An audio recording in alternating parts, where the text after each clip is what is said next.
Ya, masih di kabar khusus pemirsa, saya melanjutkan pertanyaan saya tadi Pak Bahlil. Ini Silakan. kabarnya waktu merumuskan soal PP ini bertentangan dengan Menko-nya sendiri nih. Gimana? Menko Marves nih, Luhut Binsar Panjaitan. Oh, ini jangan ada urusan antara kita nih, repot ya. Jadi gini, saya mau ceritakan dulu.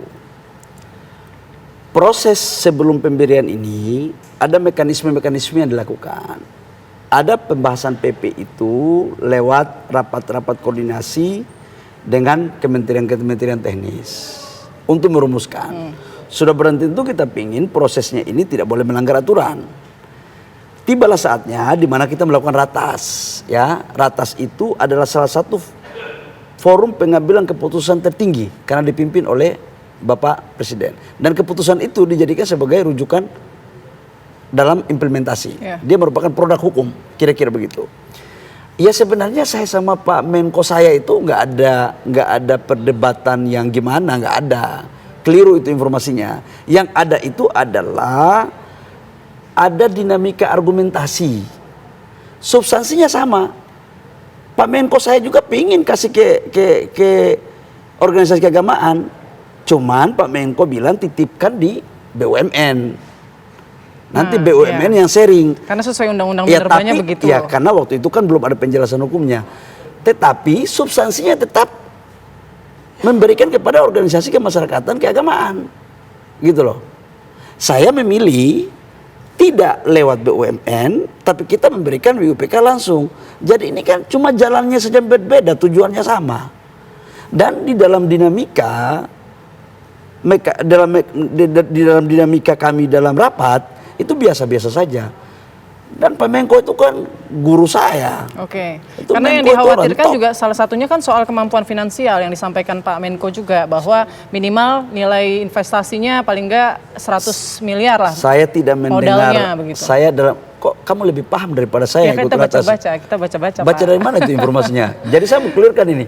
Enggak ada sampai pada saat kami berdiskusi, kami berapat untuk menyampaikan pendapat. Itu tidak ada sampai ngomong tentang angka sekian ratus miliar. Ya, itu ditanyakan media kemudian berapa minimal modal yang harus dimiliki oleh pengelola. Karena saya disuruh untuk menjelaskan dinamika di dalam ratas, maka saya tidak tahu tentang ada pertanyaan itu. Jadi saya tidak boleh mencampuri itu. Mungkin ditanyakan. Tapi begini, modal itu bisa langsung dari kita atau bisa dengan berpartner. Selama itu transparan dan saling menguntungkan, dan catatannya adalah harus pemegang IUP lebih tinggi nilai profitnya daripada yang lain, daripada kontraktor. Kalau saya sih punya pikiran begitu, maka itu dilakukan. Jadi sekali lagi bahwa saya sama Pak Menko saya dalam konteks ini tujuan kami sama, jalannya saja yang berbeda. Oke. Tapi sudah ketemu ya jalannya? Oh sudah. Buktinya semua ini kan, semua menteri teknis kan sudah paraf PP. Oke. PP ini nggak mungkin ditandatangani kalau belum ada paraf kementerian teknis. Dan semua kementerian teknis, catat sekali lagi, seluruh kementerian teknis yang diminta paraf terhadap PP sudah dilakukan. Ini sudah lolos daripada verifikasinya Pak Jaksa Agung, gimana? Oke, baik. Ini kalau misalnya nih, kemudian tambang yang dikelola ini mengalami kerugian, bagaimana tanggung jawab Ormas? Saya akan buat aturannya. Yang rugi itu bukan ormasnya, kontraktornya. Untung rugi bagi kontraktor sendiri. Oke, tapi kan alamnya juga mengalami kerugian dong. Sumber daya alam kita sudah dikelola tapi tidak untung. Ya, kerusakan lingkungan misalnya. Gini loh, kita sebelum melakukan penambangan itu namanya jamret. Jaminan reklamasi, kita taruh dulu. Jaminan reklamasi itulah untuk menjaga lingkungan. Jadi menurut saya kalau ada orang yang berpikir begitu, maka dia belum memahami tentang tata kelola kerja tambang. Oke. Karena kan begini Pak, yang dikhawatirkan masyarakat ini kan kalau pertambangan ini kan pemulihannya tidak bisa sebentar begitu. Jangka waktunya bisa kemudian berapa puluh tahun lagi kemudian baru bisa ditambang. Jadi jangan sampai nih kemudian tidak memiliki kemampuan tambang, merusak lingkungan misalnya begitu yang dikhawatirkan masyarakat. Sekarang saya mau tanya balik. Sekarang kan Ormas belum kerja nih. Ya. Terus yang rusak tambah banyak-banyak itu kenapa kalian Nah tidak protes? itu yang dikhawatirkan ormas nanti terlibat untuk menambahkan kerusakan. Itu kan kekhawatiran publik. Karena itu kami pingin dengan kehadiran IUP yang diberikan kepada ormas ini sekaligus menjadi edukasi bagi para mahasiswa yang ada di perguruan tinggi NU, contoh katakanlah di perguruan tinggi organisasi keagamaan lain, untuk bisa ikut bagaimana mempraktekkan pikiran-pikiran mereka. Dan sekaligus bisa melakukan pendampingan agar lingkungan kita tidak rusak. Dan pemegang IUP dan kontraktor itu tetap berkewajiban untuk bagaimana melakukan proses perbaikan lingkungan pasca tambang. Tapi pada saat tambang memang pasti ada pohon yang dirusakin. Nggak ada tambang itu dilakukan di awal tanpa di pohon dirusakin. Tapi setelah itu diambil, dilakukan reklamasi, kemudian ada namanya reboisasi pasca tambang. Oke, nah tadi saya mau tanya lagi tuh soal syarat-syarat organisasi kemasyarakatan keagamaan kemudian bisa mengajukan ataupun meminta izin usaha pertambangan ini kepada pemerintah. Apa saja syaratnya? Syaratnya yang pertama itu adalah dia masuk dalam definisi organisasi kemasyarakatan keagamaan. Itu loh. Kedua, dia punya PT, perusahaan. Perusahaan itu dimiliki bukan perorangan, tapi oleh koperasi. Kalau andai kamu ada perorangan, di blending, tapi harus ada koperasinya. Kenapa ini dilakukan? Agar betul-betul ini dijadikan sebagai sumber pendapatan baru untuk pelaksanaan program daripada organisasi itu. Ketiga, dia harus menyanggupi bahwa ini tidak dapat dipindah tangankan. Kalau dia mau pindah tangankan, niatnya sudah aneh-aneh itu, udah nggak benar itu. Syaratnya saya pikir umumnya begitulah. Oke, ini kalau syarat berdirinya PT minimal berapa tahun? Atau mungkin jangan-jangan nanti orang-orang kemudian bikin PT nih dalam waktu singkat buat yang penting mengajukan. Pasti diseleksi ketat lah. Pasti kita tahu mana yang abu leke, mana yang tidak. Kan saya sama Menteri SDM kan akan memverifikasi itu. Oke, ini kalau kita lihat kan sebetulnya masa akhir Pak Jokowi kan tinggal beberapa bulan lagi ya Pak Bahlil ya. Apa perintah Pak Jokowi kepada Anda soal bagi-bagi konsesi tambang ini? Yang pertama perintahnya adalah ikuti mekanisme dan aturan. Karena aturannya sudah ada, PP-nya sudah ada itu. Yang kedua adalah berikan kepada skala prioritas yang betul-betul clear and clean. Yang ketiga, ini Mbak supaya tahu, saya sudah mendiskusikan ini juga dengan Pak Presiden terpilih, Pak Prabowo. Oke. Dan Pak Prabowo sangat senang sekali. Kata Pak Prabowo, Mas Bahlil, ini adalah langkah terobosan baru yang dilakukan oleh pemerintah untuk memberikan rasa keadilan bagi organisasi kemasyarakatan keagamaan ini. Jangan kita butuh mereka pada saat negara ini hanya masalah. Nanti kalau kita cuma butuh mereka dalam keadaan masalah, pada saat negara aman, yang merasakan siapa? Pengusaha-pengusaha terus. Nggak adil dong. Toh mereka organisasi ini juga bayar pajak kok. Ya. Yang menjadi soal bagi saya adalah kenapa sih niat baik kita yang begini mulia terus dipersoalkan terus? Apa kita tidak rela membesarkan organisasi kemasyarakatan keagamaan ini? Oke. Kalau kita kasih besar pengusaha-pengusaha, nggak ada yang ribut. Sekarang kita mau kasih besar lagi organisasi kemasyarakatan keagamaan, ada juga yang memprotes. Kalau ke asing, ada juga yang protes. Ini lama-lama kita mau kasih ke siapa baru betul ini negara. Oke. Jadi aku pikir harus ada kebijaksanaan kita lah, harus ada kebijaksanaan kita yang baik. Oke, ini soalnya publik juga menanyakan nih kalau soal untuk kesejahteraan masyarakat, meningkatkan kesejahteraan masyarakat, kenapa tidak menyebutnya ini sebagai pemberian izin tambang ke ormas saja, maksudnya tanpa embel-embel keagamaan begitu. Karena publik masih mempertanyakan hubungan antara keagamaan dengan tambang. Gini Mbak, ini kan bertahap ya. Kalau saya membacanya ini bertahap. Mbak bayangkan berapa organisasi kemasyarakatan. Mbak itu bisa baca daftarnya, bisa baca daftarnya itu dari maghrib sampai subuh nggak selesai itu.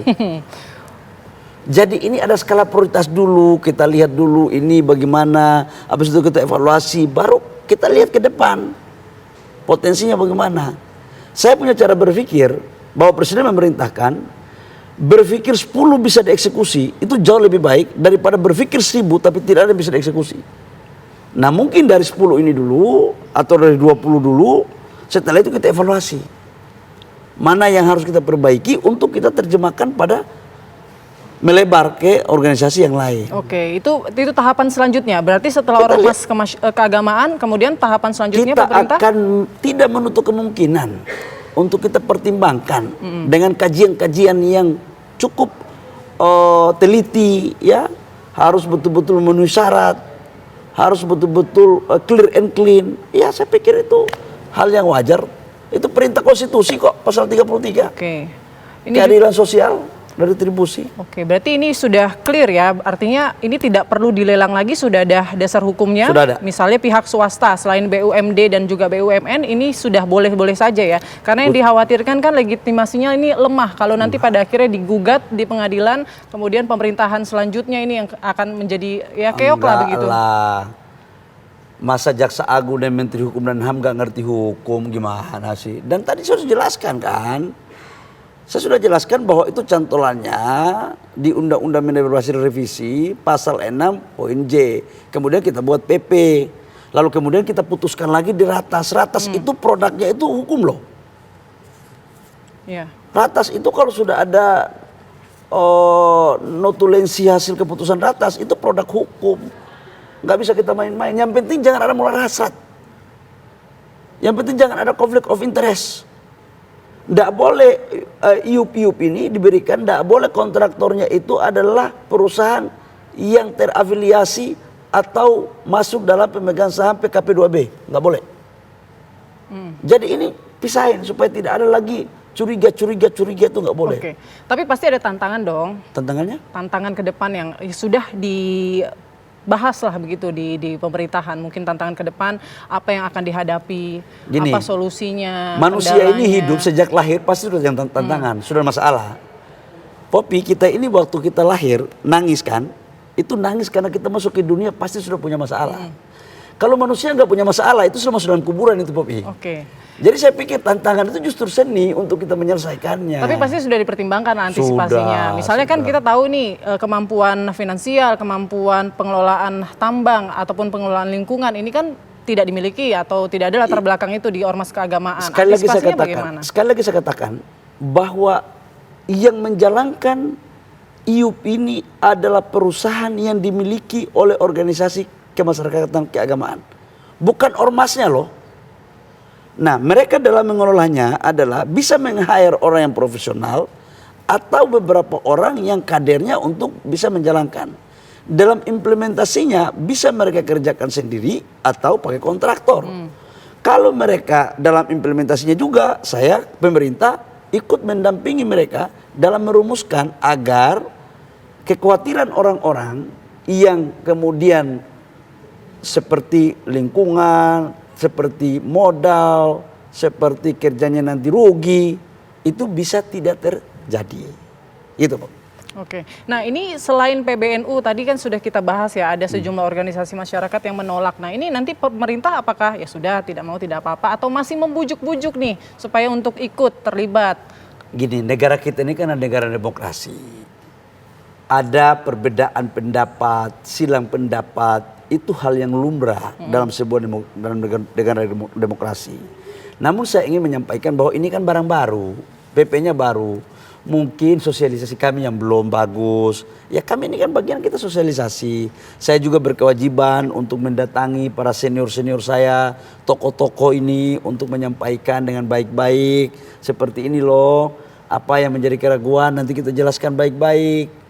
Tapi saya yakinlah kalau niat kita baik dan tujuannya baik, mana ada orang yang nggak mau barang baik, gitu. Bahwa kemudian sekarang ada orang punya pikiran nolak, terima, macam-macam, ya itu dinamika aja. Biarlah waktu yang akan menjawab. Tapi kalau Pop mau tanya sama saya ini kan dulu kan di kampung kan pengurus remaja masjid.